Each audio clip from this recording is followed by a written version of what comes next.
Doutor, homens são mais propensos a sofrer um AVC?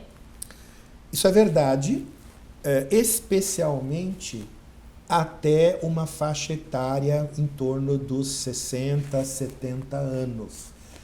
Então, até essa faixa etária, quando a gente compara homens e mulheres, a ocorrência de AVC é maior nos homens.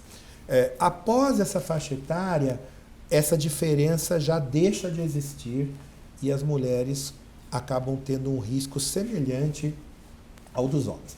Mas abaixo dessa faixa etária, a incidência em homens é alguma coisa maior. Perfeito. Labirintite pode se confundir com AVC? Mito ou verdade? Verdade também, embora é importante a gente dizer que labirintite é aquele tipo de sintoma popularmente descrito como uma sensação de tontura, de rodar, de vertigem, vomita, fica desequilibrado. Há pessoas que têm isto várias vezes na vida. Acontece. E essa pessoa, quando tem e já teve no passado, ela até diz, isso aqui é igual, eu já tive. Vamos dizer que menos provável ser um AVC. Mas uma pessoa que nunca teve isto, a primeira vez, e especialmente se o quadro da vertigem, da tontura, vem junto com algum outro sintoma que não é comum de labirintite, formiga, adormece, perde a força, muda a visão, quer dizer, vem alguma coisa a mais do que simplesmente a tontura rotatória, é muito provável que isso não seja uma labirintite. Então, acho que a maneira correta de responder pode confundir, mas se a pessoa não tem história prévia de labirintite, o sintoma é um pouco mais intenso, é recomendável conferir com uma avaliação médica se é mesmo ou não. Perfeito. Mito ou verdade? Não dá para ter uma vida normal após o AVC? Não, isso é mito, porque na verdade há pessoas que têm recuperação completa do AVC. Então, e isso aumenta muito se a pessoa é tratada rapidamente, como nós conversamos um pouco atrás. Ou seja, se a pessoa tem uma suspeita de AVC, é rapidamente tratada, ela tem uma chance aumentada de recuperar totalmente. E ao recuperar totalmente, a vida permanece normal. Né? Então, é possível isso com um tratamento rápido e adequado. AVC acontece uma única vez. Mito ou verdade? Também mito. Aliás, nós podemos dizer o seguinte, se uma pessoa já teve AVC, é porque ela tem fatores de risco que fazem com que ela seja uma candidata de maior risco a um outro. E é por isso que, embora todos precisam de prevenção, mesmo aqueles que nunca tiveram nada, as que já tiveram precisam de um rigor maior ainda na prevenção, porque o risco de recorrência existe sim. Perfeito. Em todos os casos de AVC, são necessários procedimentos cirúrgicos? Mito ou verdade? Mito.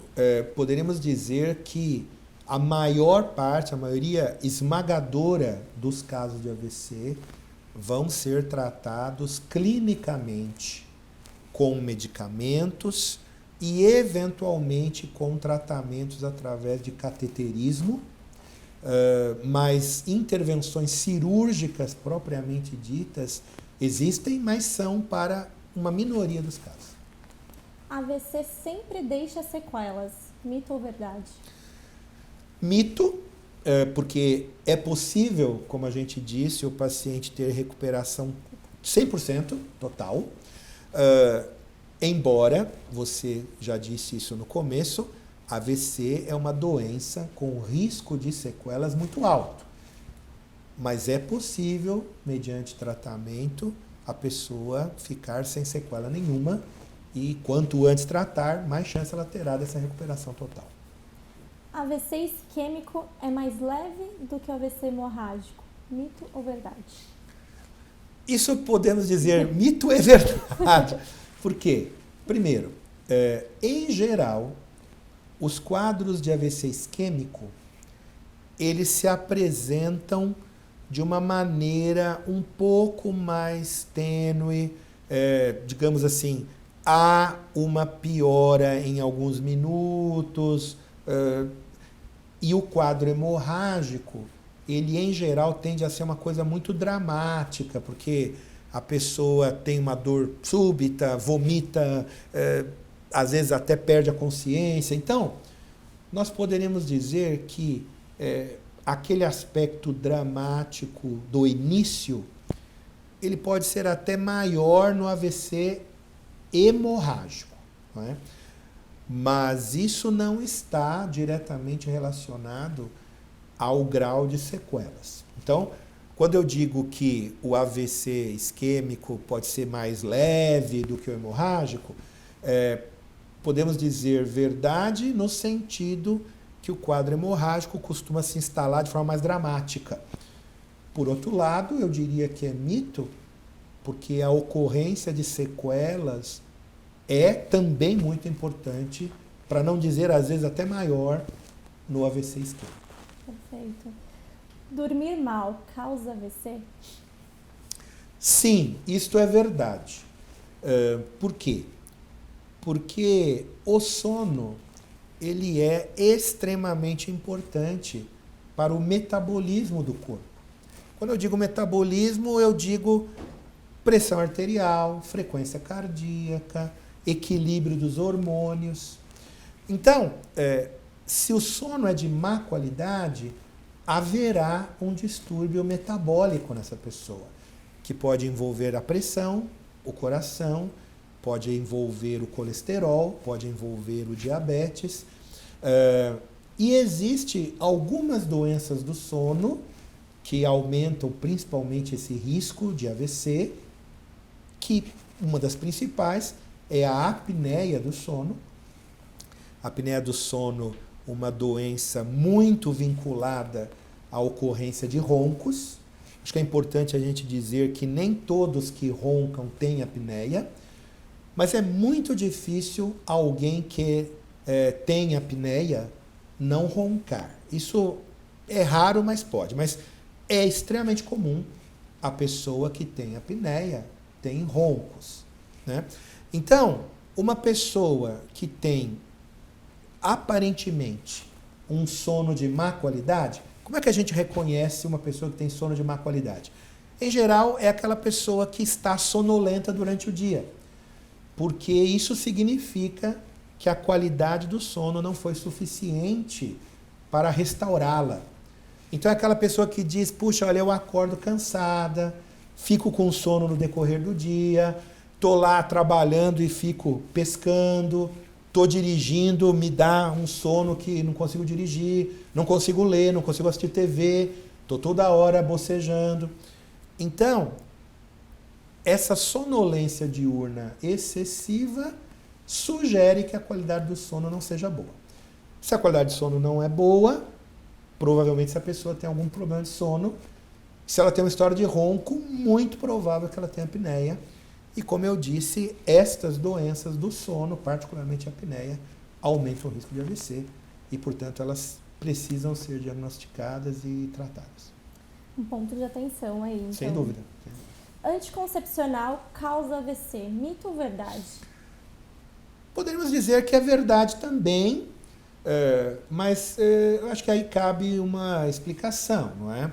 Primeiro, os anticoncepcionais, que são hormônios, há anticoncepcionais que têm 2 hormônios, né, estrógeno e progesterona, há anticoncepcionais que têm só um hormônio, mas de uma forma geral, os anticoncepcionais são esses hormônios que podem aumentar o risco de formação de coágulos, de formação de trombos.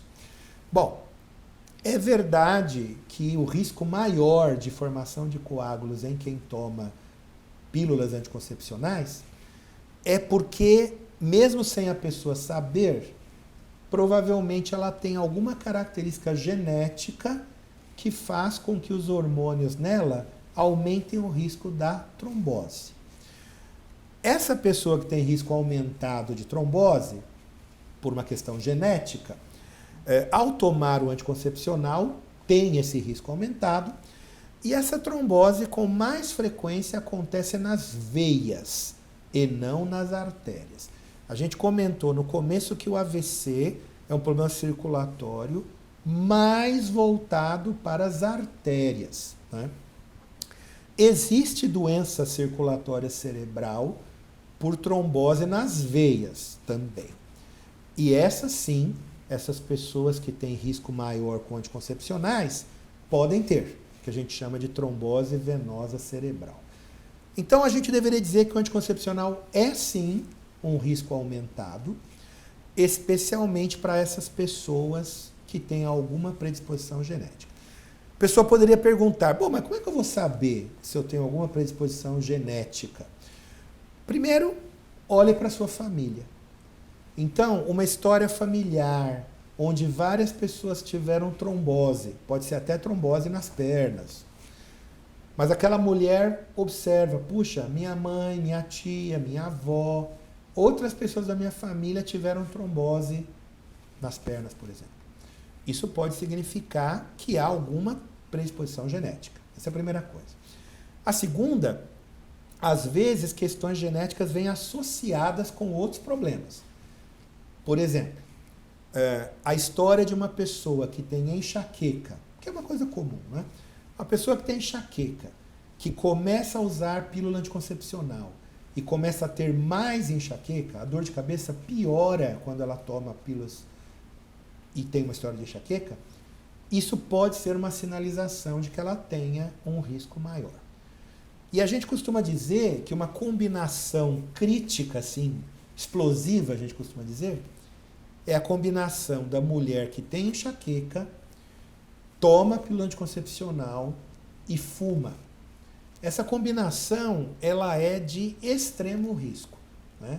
E especialmente se a pessoa percebe que ao usar o anticoncepcional, a história da enxaqueca está piorando. Isso pode ser um alerta nessa questão genética, além de observar a família mesmo, né? Perfeito. Falar enrolado ou com certa dificuldade é sinal de alguém que sofreu um AVC? Muitas vezes sim. Nós devemos lembrar que há outras causas que geram isso, mas especialmente uma pessoa que tem esse tipo de coisa repentinamente, é para pensar em AVC sim, com certeza. Bom, as perguntas chegaram. Gostaria muito de agradecer a tua presença, doutor. Prazer.